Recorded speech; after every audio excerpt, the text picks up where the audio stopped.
The ones that are the most successful and aren't overrated are the ones that you adhere to the most. I think it's more important to just recognize that when we're breaking down athletes and exercises, it's important to identify the 4 big areas: speed, endurance, strength, impulse. In weightlifting, I think the jerk recovery is probably the most overrated exercise in the sport.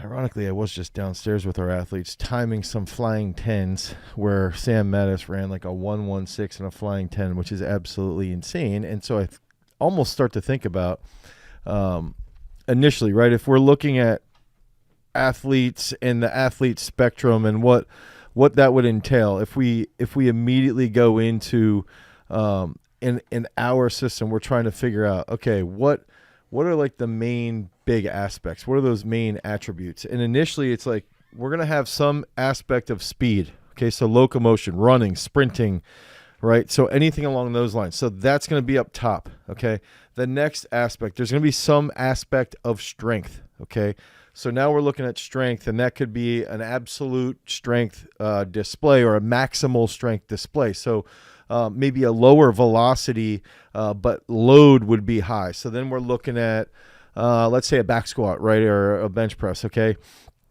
And then we look at endurance. Every sport, mostly every sport will have a form of endurance. And then mostly with these sports, even in a sport that might be, say, powerlifting or throwing, you're still going to have like strength endurance involved there. So there's still going to be some type of endurance component.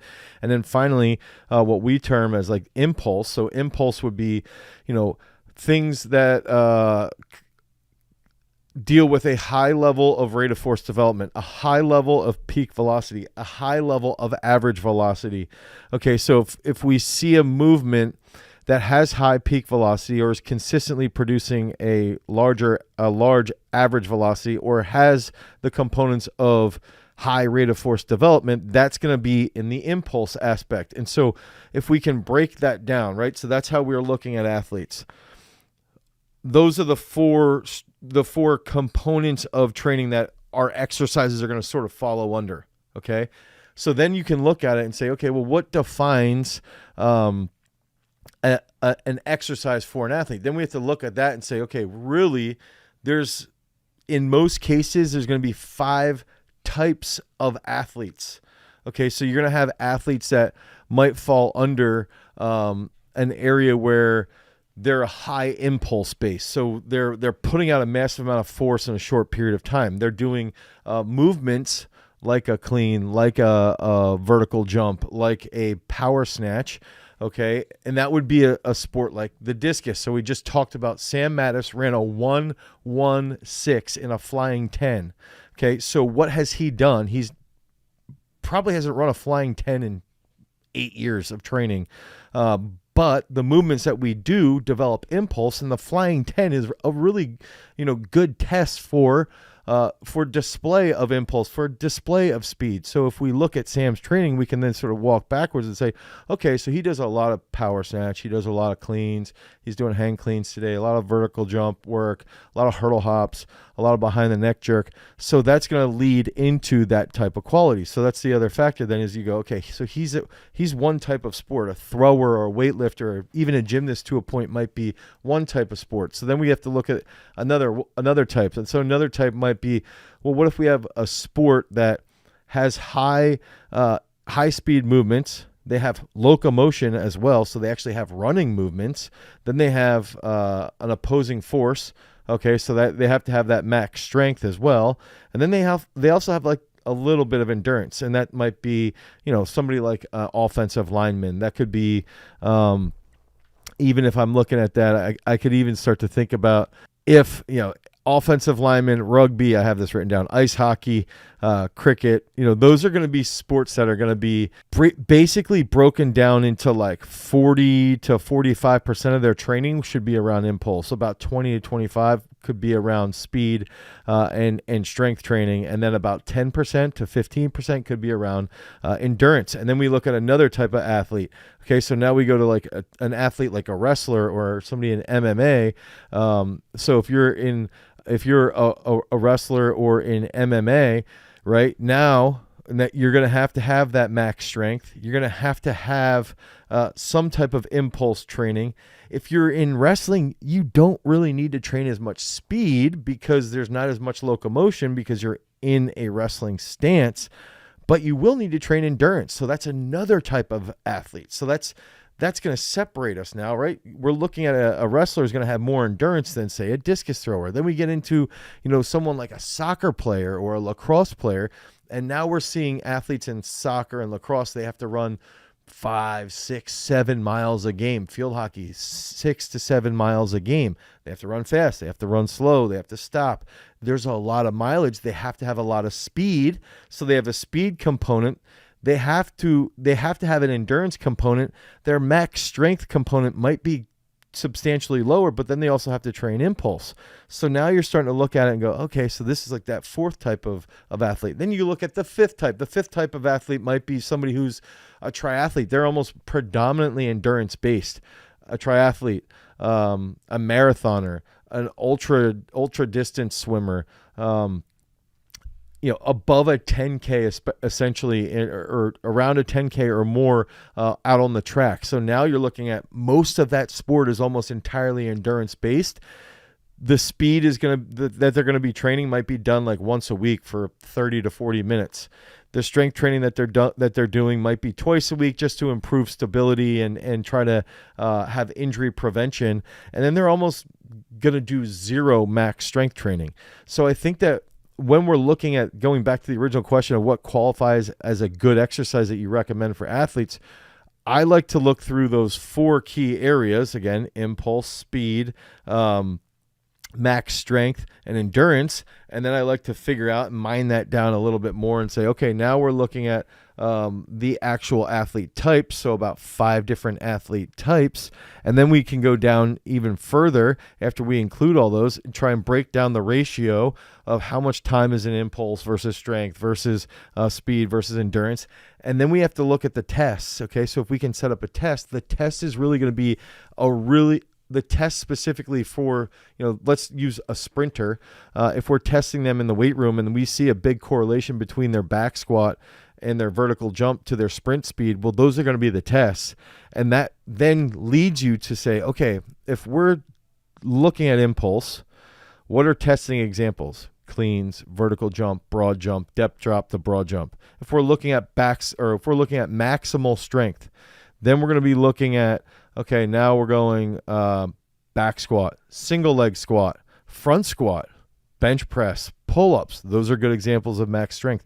Then if we're looking at speed, okay, a flying 10 like Sam Mattis just hit, okay, a 10 from a start, a 40, okay, maybe a flying 20, maybe a 20 with a sled, a 20 with a certain percentage of their body weight versus a 20 with another percentage of their body weight. Now we can see a comparison with their speed, then make those comparisons of those specific exercises.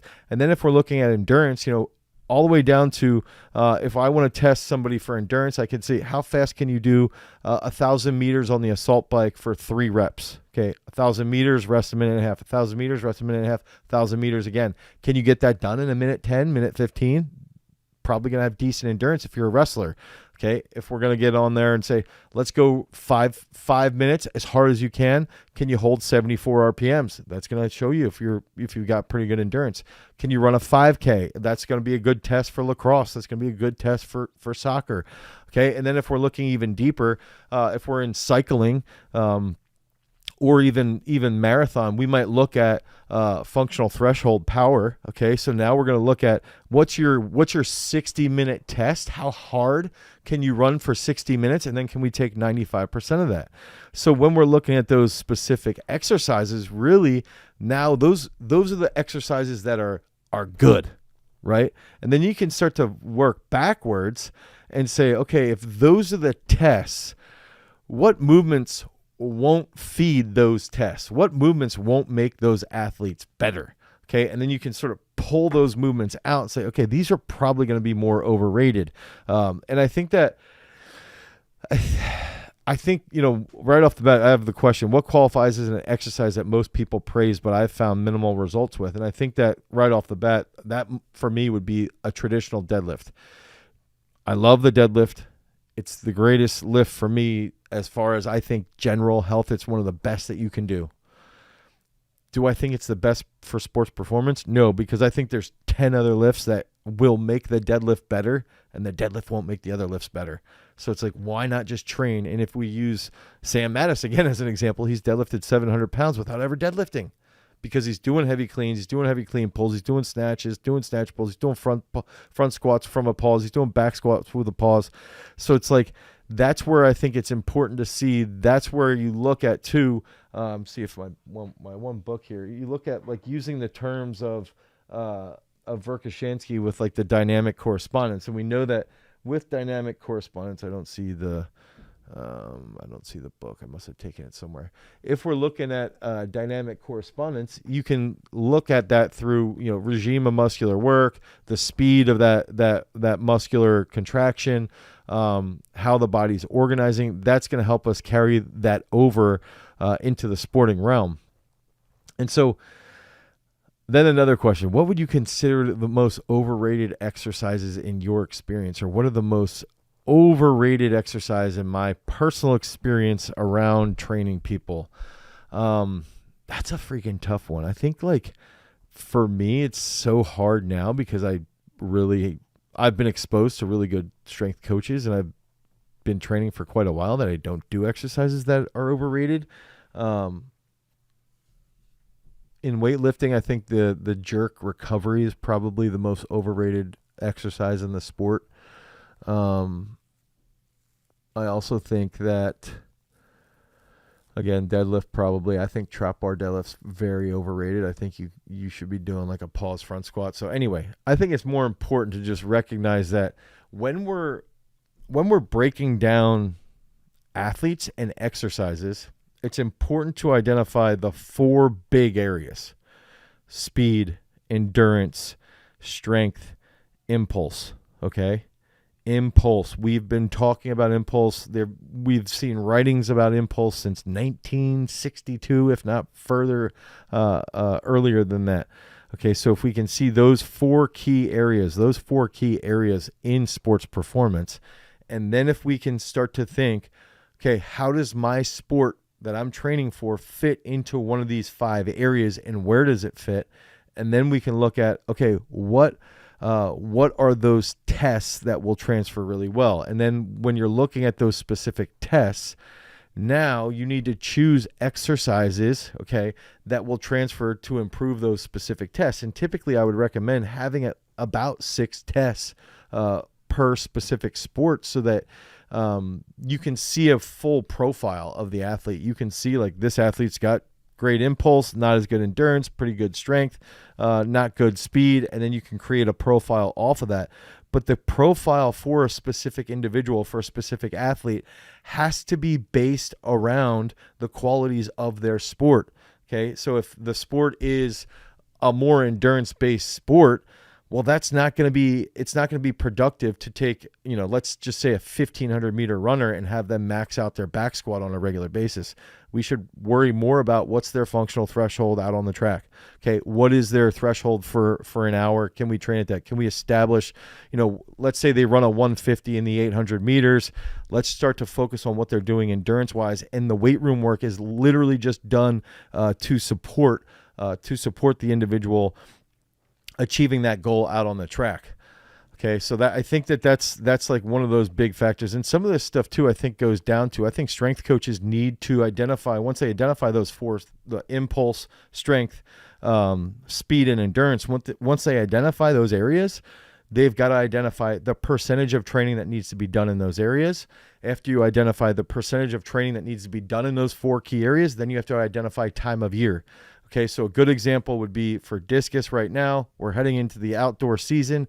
Our training is going to be different because we're in season and we're trying to build into a peak than it was 12 weeks ago. The exercises might be the same, but the total amount of time under tension should be quantified and should be altered based off of being in season.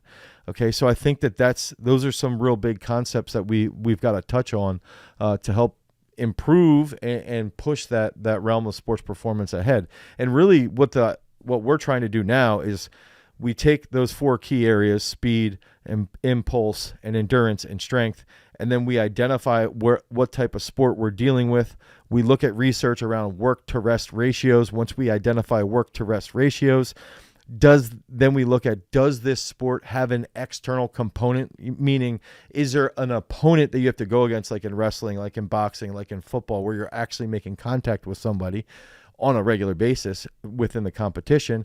Then that factors into how we identify if they're more strength-based or if they're more speed-based or impulse-based. And then, again, going back to that work-to-rest ratio, the work-to-rest ratio, so looking at a soccer player or lacrosse player and them running 5 to 7 miles a game, that's going to help tip the hat of, okay, now these guys they need more endurance work if they're petering out late in the game. Okay, so that's some of the key factors on how we base that and how we build that out to help improve their overall training. So I'm going to get into some of the big stuff that we're going to do a reaction. We're over on YouTube, so if you guys are on Instagram and you want to check out some of the reactions that we're going to use, I'm going to be changing the video layout on YouTube, so you can head over to YouTube and watch this, where we're going to be reacting to some specific videos.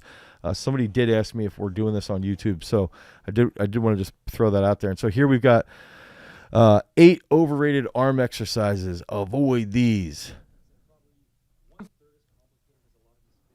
Ooh, we see.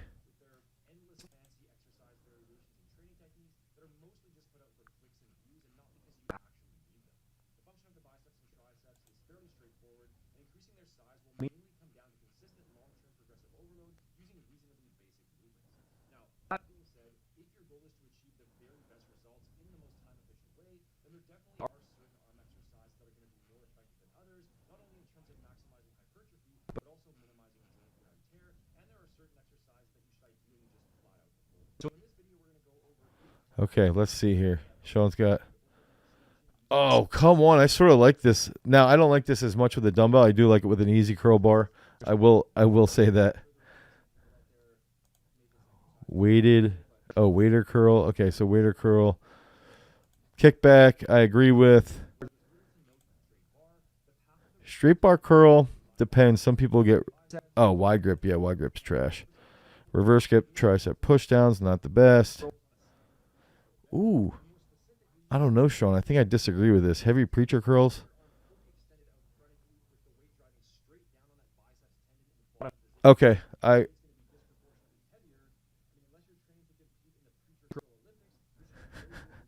see that. Tricep dips, agreed. I think bench dips like that can get, and then plate curls. I actually like plate curls, but I like holding plate curls like this. So not bad there from Sean. Pretty solid. Again, if you guys are on Instagram or on TikTok, you can head over to the YouTube channel. We're actually watching some specific videos here. Now we got Johnny Shreve, the absolute animal, most overrated. Dude, I love it.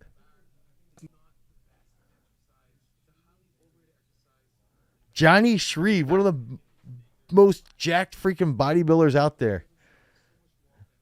The conventional deadlifts overrated.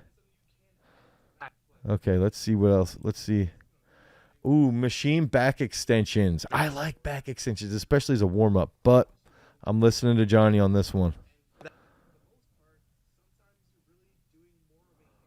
And then we got, okay, underrated. This one's underrated. I'm trying to see there. We missed. There we go. Single arm dumbbell row. So he would replace a single arm dumbbell row with a long arm lat pull down, or a long arm pull down, essentially. And then we're going to get into, one of our own here. I don't know why that. Where's the audio?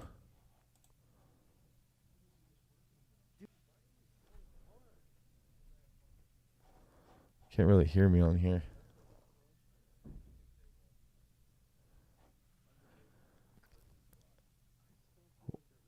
Walking lunges, underrated.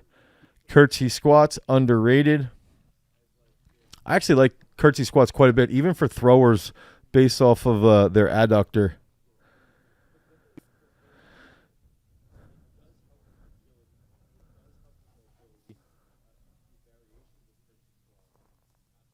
Cossack squats, underrated Cossack squats.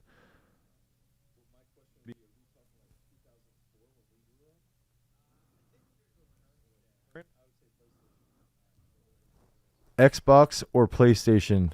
Which one would you pick? Okay, so now I think the next big aspect here is that then once we're figuring all this stuff out, I did want to get into some types of exercises that are most effective at dealing with some chronic lower back pain. So, whoopsie, what is going on here? Why is that happening when I click on research papers? That is weird. So if I go back to video reaction, that is up, but when I'm on, that's weird. Okay, so I'm going to stay on video reaction here. And if you guys look on you're on YouTube, you can see, okay, some types of exercises are more effective than others in people with chronic lower back pain. Okay, so Dr. Jill Hayden figured this out, and she said, what are the effects of specific types of exercise treatments on pain intensity and functional limitation outcomes for adults with chronic lower back pain? And so the whole purpose of this was trying to figure out through meta-analysis by analyzing other different papers. This included 217 randomized control trials with 21,000 participants, 500 treatment groups. Most exercise types were more effective than minimal treatment for pain. So if you have back pain, most exercise types are way more effective than minimal treatment for pain. And that means you should be doing an exercise instead of doing nothing. That will lead to a functional limitation outcome, okay? Network meta-analysis results were compatible with moderate to clinically important treatment effects for is that Pilates? McKenzie therapy and functional restoration and flexibility exercises compared with minimal treatment. Okay, so the estimated mean differences get discussed there, and then it goes into this review found evidence that Pilates, McKenzie therapy, and functional restoration were more effective than other types of exercise treatment for reducing pain intensity and functional limitations. People with chronic back pain should be encouraged to perform exercise that they enjoy to promote adherence. So essentially, if you have lower back issues, okay, you should be doing some type of exercise to deal with that lower back issue that you have. On top of that, you should pick an exercise that you find, or an exercise type that you find enjoyable, so that you adhere to it over a long period of time. Okay, so this is an example of beneficial lower back exercises. The ones that are the most successful and aren't overrated are the ones that you adhere to the most. So I think that's some important stuff. I did want to share, I don't know if I should be sharing some of this stuff with you guys, but you can sort of see here some of this stuff I was talking about earlier with the sport depth and hours. I did just sort of want to share that real quick so you guys can sort of see a little bit clearer discussion there. So what's up, guys? Our podcast and our channel are sponsored by our own strength training app, Peak Strength. The entire focus of Peak Strength is to provide you guys with the absolute best sports performance app that you could ever imagine. We build out the programs on the back end. We take in all of these different decisions that we learned here on site at Garage Strength, so that we can then apply it to you so you can improve your training. So if you guys want to improve your overall sports performance, head over to peakstrength.app, the Google Play Store or the Apple iOS Store. Download Peak Strength. You'll get a free week of training, and then you can start getting on those gains, get those reps done so that you can become a champion. Now, let's get back to the video. Peace. All right, let's get back into the chat. We see that deadlifts are the most overrated exercise based off of our audience, and 50 votes were seen there. Jogging as a 27% second place, and then bench press at 20%. Ooh, I disagree with that one. So I'm going to go in. Maybe we should have some debates in the chat around bench press. box jumps, jogging. I think jogging, we've got to think through that lens of what we were talking about earlier. If we're looking at endurance-based work, I don't think jogging would be overrated. But if we're looking at other aspects of a sport, you're probably right. Okay, so we just got to keep that in mind. And don't forget, guys, if you do like deep dives into conversations, if you like thinking deeper about training and even from a coaching perspective, and you want to learn further on how we build out our training, how we build out our programming, make sure that you guys tune into our Garage Strength podcast. Every single week, we're putting out a Garage Strength podcast that we dive deep into all of the aspects, all the pillars around how we train, how we develop elite athletes, and then how we get them to the Olympics in any other professional level, which I'm going to a pro day on Monday. I'm pretty freaking excited for that pro day on Monday. And if we're looking at some overrated exercises, I could almost even include every single day we did testing with our pro day group around their vertical jump. And so it's just interesting to see what exercises like push the needle on the vertical jump versus what exercises did not. I found that to be an interesting thing that we learned about every single day. Okay, what tips do you have for me to gain mass and strength for football? I'm a skinny-ish kid trying to fit my frame. Okay, so I would say if we're somebody, I'm looking at Demi's comment, if we're somebody who is trying to increase mass and strength for football, the first thing I would do is do an inventory about, I would do 2 inventories. Okay. 1, how much resistance-based training are you doing? Okay. How many hours a week are you actually in the weight room, and how many hours a week are you back squatting, front squatting, benching, or doing pull-ups? Then the second inventory would be, what are you eating? Okay. What's your macro intake? How much protein are you eating? And look at that and say, okay, if I weigh 200 pounds and I'm only eating 150 grams of protein, that's not the best. What can I do to improve that? If I'm looking at the strength aspect and I'm going, well, I'm only really lifting 2 hours a week. Well, triple that. Lift six hours a week. That's a really quick way to increase mass and strength for football. And oftentimes I see that as a major problem. Keist with a very unique question here. So how do you overcome being born in the second half of the year as a youth athlete? And this is something that happens a lot under the age of 18, especially in like international based sports. So if you're born in October, you have to compete against somebody who was born, let's say in January, and that individual who was born in January, so they're what, 8 months or 10 months or 10 months older than you, which is pretty substantial at the age of like 16. So how do you overcome that? I think the big thing for me is like the recognition of that is fine. I think the harping on it is the problem. I think you still have to train harder. I think you still have to recognize that like busting your butt in the gym is going to be a really quick way to overcome that. I think parents should recognize that quite a bit. I think it's like, I have a lot of weightlifters that have dealt with that in the past, and usually it doesn't matter until like July, August, September, October, where you start to see like, okay, they have to deal with this. But we've had a lot of athletes that were born in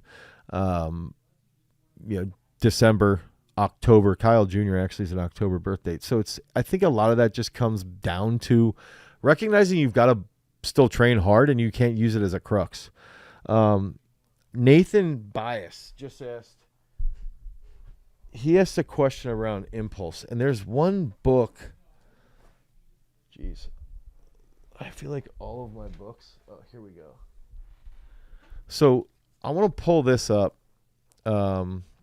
mainly because Nathan's asking the question of what is impulse, okay? And so if I look at this page 32, okay?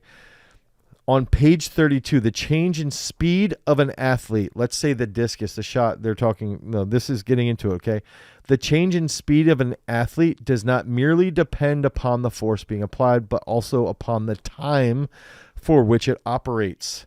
Okay, so that's where contact time plays a major role in sprinting. Okay, so it's like how much force matters, but what your contact time is, that also has a huge factor. So when we see that there is, it depends upon the force applied, but it also depends upon the time for which it operates.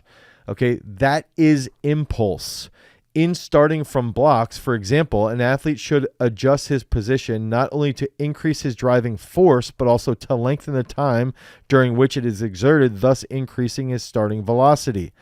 Okay, same thing in the throwing events. The best techniques are those which maximum muscular force is exerted for the longest period of time. The impulse of a force is equal to the momentum, mass times velocity. So momentum is mass times velocity. The impulse of a force is equal to the momentum of the mass moved from rest by the force. So the impulse given to a high jumper at takeoff is also given to the earth, but in an opposite direction. Is that Newton's second or third law, right? Their momenta are therefore equal. Likewise, an athlete's momentum from the blocks in a sprint start is equal but opposite to the Earth's, for the impulse is the same. In fact, the concept of momentum is often used as an equivalent to that of impulse. That's one of the issues with the force velocity curve. So I hope that helps there with Nathan's question. What is impulse? It's really about the force application and the time of operation of that force application. What happened to your mustache, Dane? I shaved it. My wife was not having it anymore. Puff and Pete, half 1 and 2 can be controversial and say that back squat. Sorry, Dane. I feel the risk of reward ratio is too high compared to unilateral exercises, aka single leg squat, step ups, lunges. That's fair, Puffin. We do quite a bit of single leg squats, so I get it and I respect that. Exercises like heavy goblet squats or leg presses and heavy sled work, pushing and pulling, I think is also far better. Not goblet squats or leg presses compared to back squats. Maybe sled push pull I could agree with though. Eli's inside peak strength. He's got impulse day today. He has no feet power cleans, and he's noticed when I start getting fatigued, my form goes from catching above 90 to a full clean. Do I still count it or does? So Eli, if I were you and I was on impulse day and you're supposed to do a power clean and you're not doing a power clean, you're going below 90 degrees, I would press that it was a miss and that you went below. And that should alter the weight. I rely on my speed and explosiveness a lot in soccer, but I tend to get tired quickly. How often should I train for endurance, and what are some of the best exercises that do not compromise speed? So this is a great question from Colin that I'm going to try and share my screen. I think I might have done this. Oh, I didn't. Oh, here we go. Okay. So what I'm going to do now, this is for Colin. Okay. So this is on YouTube. What I would do here, Colin, is I'm going to share some behind the scenes work. And I'm going to show you that this is sport depth 4. Okay. So you're seeing sport depth 4. We see in specific work to supplemental ratios. For every 4 hours of soccer, you should be doing about 1 hour of supplemental work. Okay, so if you do 4 hours of soccer practice, then let's say that's Monday and Tuesday you do 2 hours each day. Then probably on Tuesday you should do 1 hour of supplemental work. Typically you should be doing about 3 hours of supplemental work a week. Now, if you notice here, you're going to be doing about 20% of that work should be endurance based. What we tend to do, okay, this is for Colin, is that we would test you. Andrew, I just read that comment. That's amazing. I love it. Love it. Is that if we would test you, we're going to look at what's your number of impulse. And based off of what you're saying, your impulse is good. Your speed's pretty good. Your strength's probably also pretty good. But your endurance is weak. And so if we put you in a test and we see that your endurance is weak, that athlete profile is going to show us Colin needs to improve his endurance without hindering his speed. So that's where we can do some type of anaerobic capacity work. Let's say you get on a hill, run hill sprints, 6 sets of 8 or 6 sets of 30-meter hill sprints with a minute rest. Let's say you get on the assault bike and you run a we do a Ronstadt protocol on the assault bike, we're going to get, let's just say somewhere along the lines there, we're going to increase your VO2 max. It's not going to crush you, but it's going to improve your endurance. And then I might say to you, like, hey, I do need you to go out and run a 5 miler or 3 to 5 miles once a week, once or twice a week, depending on how you feel. If you don't want to, 4, Andrew, that's the answer. That's good. If you don't want to do that, I would get on a treadmill and do some type of 5K test. Okay, so that's how I would go about that. I did just want to show you guys this. That's how we would work through this, and we would have testing showing you what that athlete profile is essentially. Okay, so if we get back into this, I block THXT. I can only do 2 strength exercises for basketball per week. I do 5 sets of 3 clean, 5 sets of 3 single leg squats, 5 sets of 3 push press, seated calf raise. Love you. Awesome. Thank you. Thank you there. Eli, I'm lifting on my own 5 days a week on your athlete split in addition to football lifting 5 days a week. With this much volume, will this much volume negatively affect me? I think, Eli, that goes back to how much are you eating? Okay, how much are you sleeping? What's your sleep quality like? Because if we're training basically like 10 hours a week and it seems like you're still in high school and you're lifting 10 hours a week plus doing some field-based work for football, I think that could get fatiguing as long as you are focusing on your mobility, you're eating enough protein, and you're sleeping well. Hank Tank 81, I cut weight from 275 at 6'4", to 215 at 6'5" over the span of a year. From age of 15 to 16, my bench and squat have kind of regressed in weight, and I'm having trouble to get them back up. Hank Tank, what I would do is I'd say, okay, one, you're a big dude. You're 6'5", so the bench press going down, the squat going down, that's going to be normal when you lose 60 pounds, 100%. Now, the first thing I would do is add in 4 days a week, 50 clap push-ups, see if that moves the needle on your bench press. Okay, so let's see if you add that in, and on your bench press, test it in 8 to 12 weeks, and you can see where you're at. For your back squat, I would just start squatting like, let's say, twice a week. Make sure you're squatting full range of motion. And I think when you're squatting full range of motion, I think that just slowly build into adding that strength and use that progressive overload there. In this case, this is going to be for Hank Tank. So it's like after a large amount of weight loss, I think there's like a 6-month adjustment period to that new body weight. Thoughts on strength training in the during Ramadan in the gym and having on court work. So this is for Smokey Live. Smokey, I would just say try to the court work. I'm assuming you can't control. The strength work during Ramadan, I would make sure, obviously, I would probably try to focus on it being at nighttime, and make sure you're eating and you're hydrating well after you train. I think those are just some simple guidelines. I also would recommend following Ferris Khan. He has a lot of great content during Ramadan, training that he does during Ramadan. But again, I think if you just focus on your training during the night and then making sure that you're recovering well, getting good sleep, that will help. Can you build a 100K bench press just doing push variations and dips? Dude, 100%. 100%. Where's Tyler? Tyler Williams is coming in here. He's saying Achilles hips G. What does that mean, Tyler? Okay, push-up variations. Yep, that's for Jean Paul. Have you heard of High Rocks? I have. If so, how would you train for the running component? In High Rocks, you do 8 1,000 meter runs. I would try and follow something like 80 20 75 25, where it's like, okay, let's say for every 3 sessions you do some type of long endurance work. Like you're on a bike, you're doing 45 to 60 minutes of endurance work.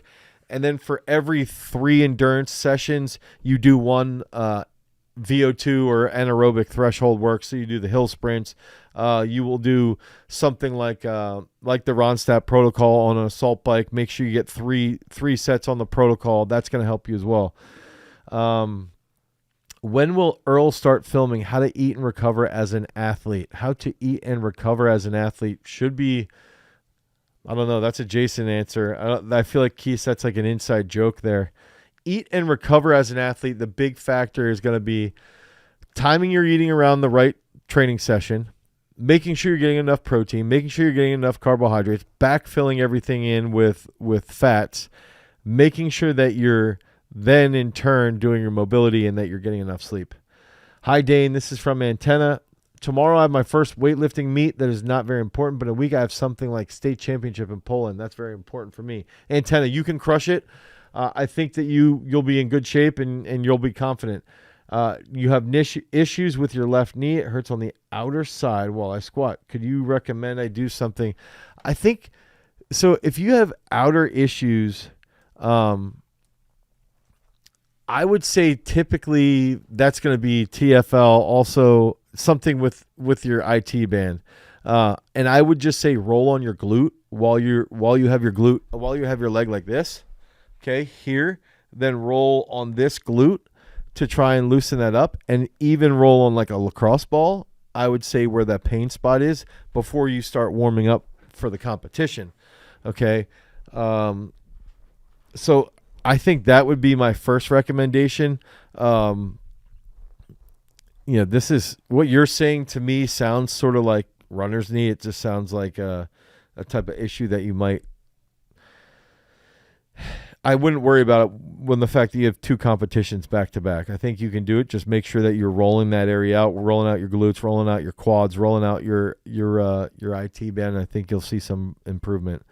Kid was asking how to get ass to grass. What's the stretch? I was saying work, mobility, and Achilles, hips. That's what I did at least. Yeah, Tyler, that's a good one. I also think having a target point. Actually, how can you increase lower body strength while dealing with a jumper's knee? That's from Smokey. Smokey, I actually feel like we did a jumper's knee video on peak strength.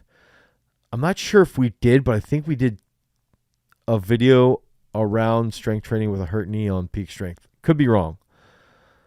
I think too, Tyler, oftentimes like squatting to a box helps get comfortable with that full depth. So then when you're hitting that full depth, you feel a little bit better by having that box there, and then you can slowly take that away. Fried Rice Boy is asking, what's the difference between how you program for throwers and what Bunderchuck does or did? I would say that'd be pretty easy, where it's like we lift quite a bit heavier. We don't lift as frequently though. With Dr. B, we would lift every single day. In my system, we're only lifting 3 days a week, and the one day is really like a plyometric day. Now, we still throw the same amount, quite a bit. Maybe a little more drills. Jose Cuervo, thought on bobsleigh athletes in training. I would say I would look at them as like almost like training a linebacker. Very explosive, lots of impulse work, lots of max strength work, lots of speed work. The max strength work will carry over quite well to the speed work that you're doing. Is creatine helpful for marathon training? Gil Dardo. Is creatine helpful for marathon training? I think that question's absolutely fantastic, and I actually spoke to somebody this weekend about this, where I do think that you have to break down and analyze, do you gain weight when you're on creatine or not? And if you gain weight, is it like 2 pounds? If it is, then you're fine. And then I would say, okay, if I'm running on creatine, in theory, every time that I ground, I would put more force into the ground. I should be able to improve my overall performance if I'm on creatine based off of evidence.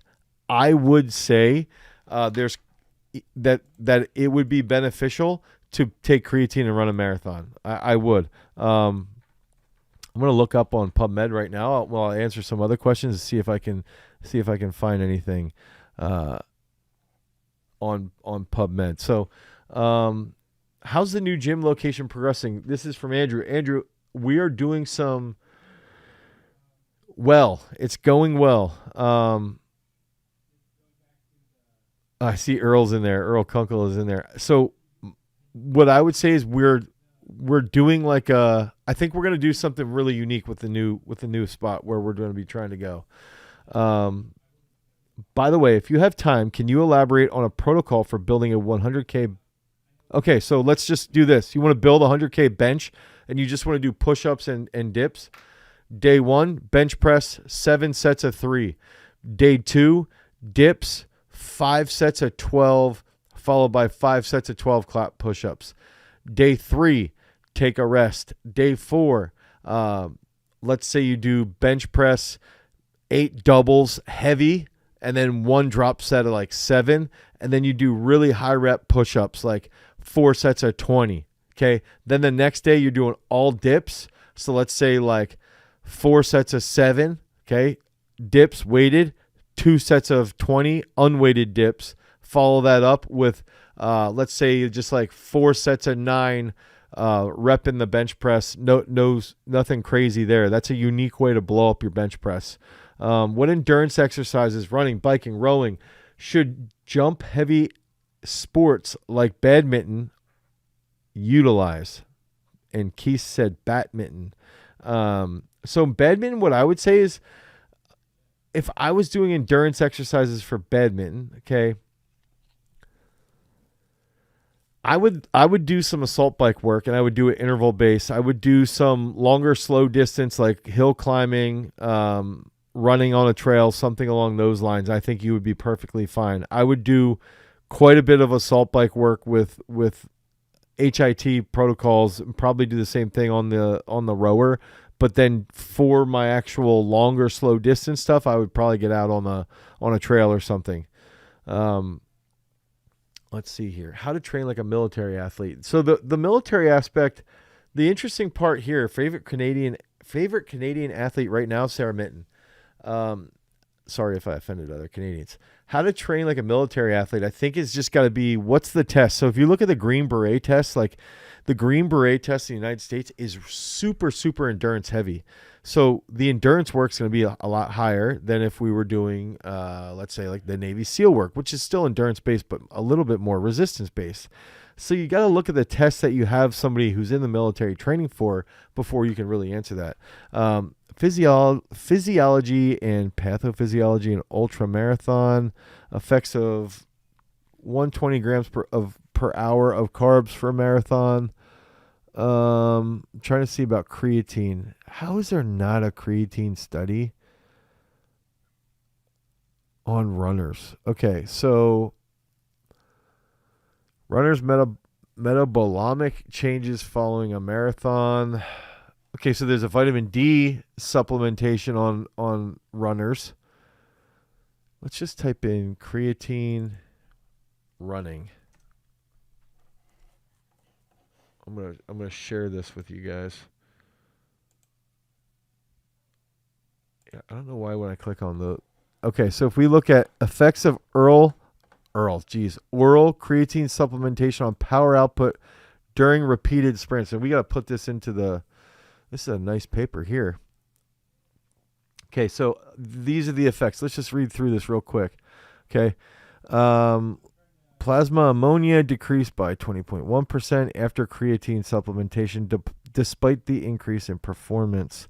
VO2 and blood lactate during the repeated sprints remained unchanged after supplementation, suggesting no alteration of aerobic or glycolytic contribution of ATP. In conclusion, creatine supplementation improved the mean power and speed in the second half of a repeated sprint protocol, despite the increased body mass. This improvement was due to the higher power output and running speed in the last 5 seconds of each 10-second sprint. So that's an interesting one. That's basically what I had said, was like, if we're looking at an improvement in mean power and mean speed, then that higher power output, work done over time. Remember, that's what power is. Power is work done over time. And that's another thing I think we're trying to do, is basically really help people understand the terms of what power actually means versus what impulse actually means. Effectiveness of creatine and metabolic performance. That looks pretty good too. 20 minutes of recovery in a bench press exercise protocol. That's another interesting one. Ooh, here we go. Power, endurance. Okay, so effects of creatine supplementation on muscle power, endurance, and sprint performance. Okay, so let's just jump down there. Short-term creatine supplementation leads to significant improvements in lower body max strength, maximal repetitive upper body and lower body high power exercise bouts, and total repetitions performed to fatigue in the max. Enhance repeated sprint performance and attenuated decline in jumping capability. So it prevented you from declining. It did not result in any improvement in upper body max strength and in endurance running performance. So you got faster, you had better repeated sprint performance, but doesn't necessarily enhance your endurance here. So that's an interesting one, though. So if you want to run faster, take creatine. Literally, that's what we're saying right here. That makes sense. Okay, so let me know if that clears that up. Now, Earl video, or it didn't happen. Effects of Earl having a high... Yes, Earl did beat me with the VO2 max. I think we're going to need a showdown for the broad jump. Nordics versus leg curls. You can only pick one. Nordics. Is natural bodybuilding worth it? If it makes you happy, you should be doing it. Won't running be bad for knees in jump-heavy sports? Heard Victor Axelson stopped running for that reason, even though he doesn't have a huge problems yet. Yeah, I would... in running-based sports... Okay, so maybe you're accurate with that statement there, Keist, and you could just use the assault bike. You could, if that's a concern, I would go on the assault bike and do the rower. I think you'd be fine. You could even the elliptical is not bad even. I think you're fair. You're fair to get away from some type of running if you're in badminton. I do think that's fair. I've seen a cyclist that say that creatine increased power output, but weight increased, so power to weight ratio slightly dropped. It really increases recovery. So that's for Jean-Paul. I think that's where you've got to make, what's the wattage per kilo. Look at your wattage per kilo and what you're doing. Let's say you're riding on Zwift and you could see your wattage per kilo output, and then really make sure that you're adjusting based off of that. I work with youth boxers. I'm curious how early I can start them lifting weights. It is not harmful to young joints. No, I would say how early can you start? How early do people start boxing? Like you're getting brain trauma essentially. I'm not saying it's bad to start kids in boxing early. I think it's a good sport for them to learn discipline. But is weightlifting, if somebody whatever age they're starting boxing, they can start weightlifting. Why would somebody be this is the old stunt your growth thing. I've had arguments like this with people where it's so your kid can eat McDonald's. They're 9 years old. They can eat McDonald's junk food. They can go play football and take hits to the head, but they can't lift weights because it's bad for their health. Please tell me why that makes sense. That doesn't make sense. If you start someone in those sports, why wouldn't we start them with resistance-based training as well? It's going to help with their coordination. We know it helps with coordination, so it's going to transfer. I just realized I have to go coach. Oh, my gosh. What do you think about Mbappe being almost as fast? Only 1 second behind. Yeah, that was a weird interaction. I don't know why they even posted that. All right, thanks, guys, for tuning in. Until next week, peace. Knees over toes is not new. Keep that in mind. These are concepts he's just sort of bringing back to the surface, and then also expanding upon. So this gives us time to think about the intention of our big toe. I have to know that the work I'm putting in is going to go make me explosive. If I'm going to be going and putting effort into my exercise, that better give me some results.